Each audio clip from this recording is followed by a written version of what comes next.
can't believe it, but I'm sure some of the parents can. Some students are already headed back to school next week. We noticed a growing interest in personalized learning curriculums in schools. So joining us now to talk more on that is Chief Academic Officer at Lifelong Learning, Chris Hodge. Good morning, Chris. How you doing today? Good morning. I'm doing well. Thanks so much for having me as we kick off the new school year and talk a little bit about personalized learning. Yes, absolutely. Such an important topic here. I want to ask you, how does this growing trend differ from traditional learning?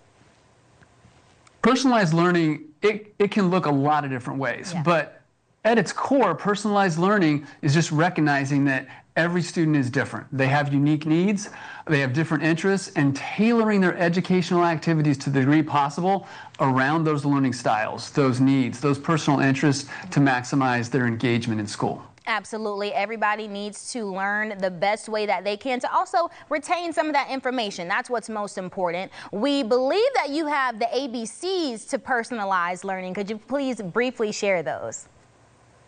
The ABC is something that we use just to focus on some of the aspects. It's as simple as adaptive learning to individual learning styles, building student confidence as they master coursework. Students that aren't confident, they disengage. And, focusing on small steps, concentration on continuous learning and opportunities to demonstrate their knowledge. And it can look in a lot of different ways. There are students, one student comes to mind, Jacob, who was enrolled in a traditional program, and he was one of those high school students where it just wasn't the best fit. He didn't see the value in it for him. He happened to find and enroll in a program that focused on personalized learning, and in meeting with his counselor, it came out that he had an interest in computers but didn't know what to do with it. So he enrolled in an IT elective class and loved it. It ended up being his passion. He had an aptitude for it, and he was able to graduate from high school with a certificate in IT along with a diploma and get a phenomenal job with aerospace right out of high school. Oh my gosh, I'm sure just one testament to the success, of the type of learning that this provides. I mean, what else have you seen with these testimonies? Obviously, kids building up their confidence and also being able to go on and get jobs and careers, right? Absolutely, and there's so many examples. And as part of Personalized Learning Month, what we've seen is we did a poll of 2,000 companies across the nation and wanted to find out what they were looking for. And overwhelmingly, they were looking to hire. Great news.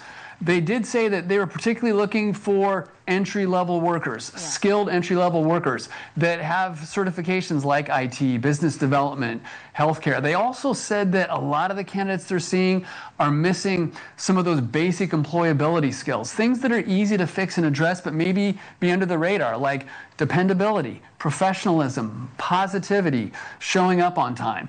And 9 out of 10 felt that a personalized approach would be a way to address some of those soft skills the students might be missing, as well as make them aware of opportunities in certificate programs, instead of or in addition to college. Yeah. Of course, and this is all definitely focusing, on the students and wanting to make sure that we're putting them in the best position. But even when it comes to the teachers, how can they adapt to personalized learning techniques in their classrooms with this?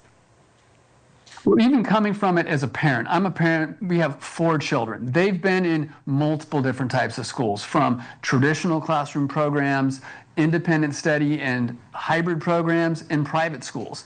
So it starts as a parent in understanding your child. You can ask them questions like, what do you like about school? What types of activities do you enjoy? How do you think you learn best? What things are difficult for you? And school's about to start. It's a great opportunity for parents to have those conversations with their kids and then have those conversations with their teacher and say, hey, my student says they really enjoy this, or this is kind of difficult for them. How are you able to maybe offer some adaptations or some ways of adjusting the way instruction is happening in the classroom to accommodate that? I couldn't agree more. It's so important to have that open line of communication and transparency between teachers, students, and of course having the parents a part of that conversation. Thank you so much. You dropped so many great gems. Where can our viewers go to learn more? PersonalizedLearningMonth.com for parents, educators, or anyone interested in learning more about personalized learning and how it can bring value to their student.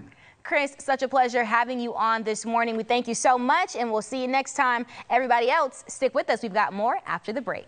Thank you.